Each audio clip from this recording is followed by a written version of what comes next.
Car Malvani स्वादमध्ये तुमचं स्वागत. आज दुपारच्या जेवणामध्ये खिचडी भात बनवूचं प्लॅन केला. आता खिचडी भात म्हणजे ह्या पॅकिंग कशाक दाखवत आहे. आमच्या एका गाववाल्नी अंगणवाडीमध्ये काहीतरी असं तो खिचडी भाताचा पाकिट देतात, तो आमका दिल्यान. तर म्हटलं करून तरी बघूया. तर ते तांदूळ स्वच्छ धुतलंय वगैरे 2-1 वेळा, आणि नंतर त्याच्यासाठी टॅमॅटो, कांदो, कढीपत्ता या सगळं आपला घालूचा तेवढा सगळं कापून घेतलं आहे. नंतर कुकर ठेवलं आहे.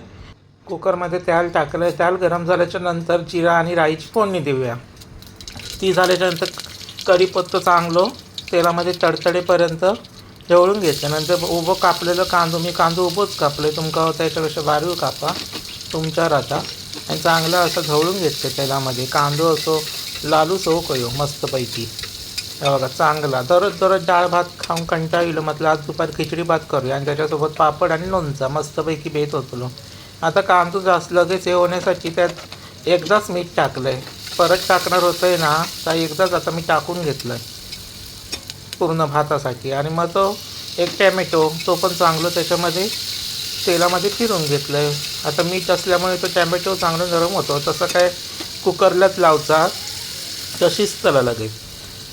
आणि त्याच्यानंतर मग 1 चमचा आलं लसूण पेस्ट या सगळा चांगला गारा ढवळून घ्यायचा मस्तपैकी. खिचडी भात असलो ना तर त्याच्यावर भाजी बिजी नसली तरी चालतं, पापड किंवा लोणचा असला काय मस्त बेत होता एकदम. कधी ना कधी असं करून बघायचं. त्यानंतर मग काय घरातले दररोजचे मसाले, मालवणी लाल तिखट मसालो, धनेपूड, गरम मसालो वगैरे ह्या सगळा काय काय आता टाकायचा, हळद वगैरे तुमच्याकडे असतील तेवढे मसाले टाका. चांगलं असं तेलात परतून घ्यायचे. आणि त्याच्यानंतर मग पाणी व्हायचं वतलं, नाही तर त्या खाली परत जळा बिळायचा ताप, म्हणून पाणी व्हायचं वतलं. आणि त्याच्यानंतर बघा मस्तपैकी असं तेल तो मसाला असं शिजलं मस्तपैकी तेल इला.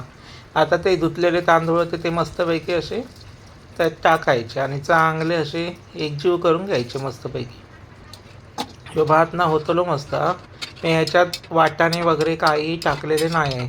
बटाटी बिटाटी तुमका काय होया तेवढा टाका. मी आपलं आता पुरतं मी माझ्या पुरतं केलेलो आहे, एका माणसापुरतं, म्हणून काय वाटाणे बिटाणे मी टाकलं नाही. तुमका ते टाकू शकतास. हे बघा अशी उकळी ना इली ना काय त्याच्यानंतर झाकण लावायचा. कारण कसं मग वरती सगळं ना ह्या नाही येत, बाहेर येत नाही. अशी करून बघा.